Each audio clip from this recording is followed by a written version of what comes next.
हमारे साथ है बाबा बालकनाथ। बाबा जी, आपने इस चुनाव को भारत पाकिस्तान का चुनाव कह रहे हैं, ऐसा क्यों? देखिए, जिस प्रकार से जो सामने वाले पार्टी के जो कैंडिडेट हैं, उन लोगों ने जिस प्रकार से ये घेराबंदी की है, दोहरीकरण की राजनीति की है, और उन लोगों के पास में जो हमको खबर मिली है, सूचना मिली है, जिसके माध्यम से उन लोगों ने बाहर की जो ऐसी कुछ ताकतें जो हमारे देश विरोधी गतिविधियों में जुड़ाव रहता है, जिन ताकतों का, ऐसी कट्टरपंथी सोच के लोगों ने जिस प्रकार से वहाँ पर हमारे मेव भाइयों को दबाने का काम किया है, उनकी भावनाओं को, उनके विचारों को, उनके बातों को रोकने का काम किया, उनको बंधक बनाया है।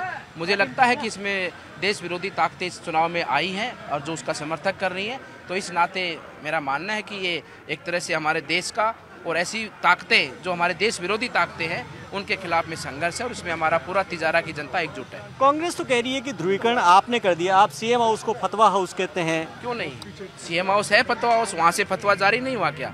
सीएम हाउस से हमारे धार्मिक यात्राओं पर प्रतिबंध लगाया गया, सीएम हाउस से PF5 को परमिशन दी जाती है, सीएम हाउस से हमारे जोधपुर के अंदर हमारे भगवा ध्वज को लहराने पर प्रतिबंध लगाया गया, सीएम हाउस से ये नोटिफिकेशन जारी होता है कि रमज़ान के महीने पे वहाँ पर मुस्लिम भाइयों के क्षेत्र के अंदर लाइट नहीं कटनी चाहिए, बिजली नहीं जानी चाहिए।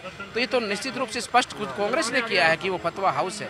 अच्छा, दूसरा, अभी जो कैंडिडेट है आपके सामने वाला, उनका एक वीडियो वायरल हुआ जिसमें वो कह रहे हैं कि जो यहाँ पर गो तस्करी का काम है वो तो जाट भी कर रहे हैं, मेहू भी, जाट भी कर रहे हैं, यादव भी कर रहे हैं, बाकी लोग भी कर रहे हैं। क्या आपको क्या लगता है?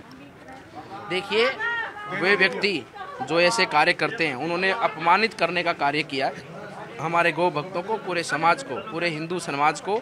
उन लोगों ने जिस प्रकार से अपमानित करने का जो काम किया है, ये हिंदू समाज इसको समझता है, और उनका जवाब आने वाले वोट के समय पर और परिणाम के समय पर देगा कि उनको पता लगेगा कि जो उन्होंने हिंदू धर्म के ऊपर या हमारे सभी जाति धर्म के लोगों के ऊपर जिस प्रकार का आरोप लगाया है, ये जनता कभी सहन नहीं करती। आप बार बार यहाँ की सरकार को मुगलिया सरकार कहते हैं। ये तो है भैया, स्पष्ट दिख रहा है ना, तुष्टीकरण की राजनीति की पराकाष्ठा को पार किया है राजस्थान में कांग्रेस सरकार ने।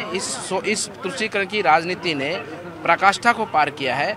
वहाँ पर सीएम हाउस में इफ्तार पार्टी दी जाती है और ऐसे ऐसे लोगों को बिठाया जाता है जो करौली हिंसा में जिनका हाथ था, जो PF5 के समर्थक हैं, उनको वहाँ पर बिठाया जाता है। ये तो बार बार उन्होंने प्रमाणित किया अपने आप को कि हम तुष्टीकरण की वो राजनीति करते हैं। आखिरी सवाल, आपकी तुलना बाबा योगी आदित्यनाथ से की जाती है और आपके समर्थक काफ़ी कहते हैं कि आप उसी स्टाइल के अंदर काम करते हैं। ऐसा कुछ नहीं है, हम तो सौभाग्यशाली कि भारतीय जनता पार्टी ने हमें सेवा करने का अवसर दिया। ये हमारा जीवन धन्य है और हमारी कर्म भूमि पर मन से, भाव से हम सेवा करेंगे और अपनी कर्म भूमि को ही अपने भजन की भूमि, अपनी साधना की भूमि मानकर, क्योंकि वास्तव में सेवा ही सबसे बड़ा धर्म है, सेवा ही सबसे बड़ी पूजा है।